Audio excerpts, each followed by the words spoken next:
चतुस्सागरपर्यन्तम् गो ब्राह्मणेभ्यः शुभम् भवतु।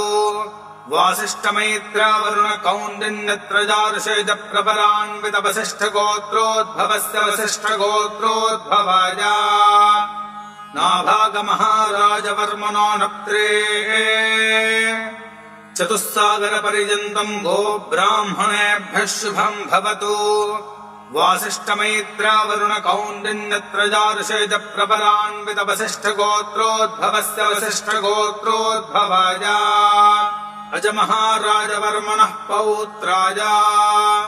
चतुस्सागरपर्यन्तम् गो ब्राह्मणेभ्यः शुभम् भवतु।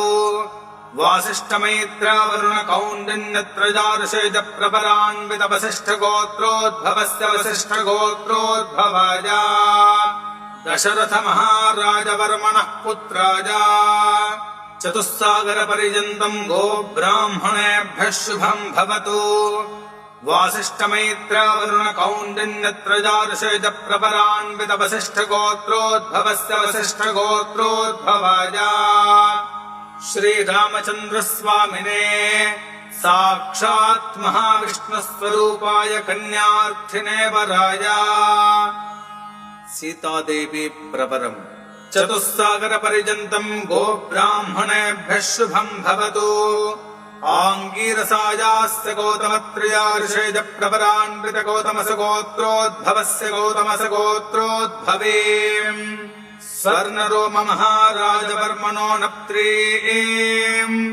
चतुस्सागरपर्यन्तम् गो ब्राह्मणेभ्यः शुभम् भवतु। आङ्गीरसायास्य गौतमत्रयार्षेज प्रपरान्वितगौतमसगोत्रोद्भवस्य गौतमसगोत्रोद्भवे ह्रस्वरोममहाराजवर्मणः पौत्रे।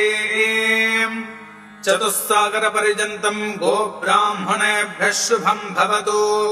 आङ्गीरसायास्य गौतमत्रयार्षेज प्रपरान्वितगौतमसगोत्रोद्भवस्य गौतमसगोत्रोद्भवे जनकमहाराजवर्मणः पुत्रे।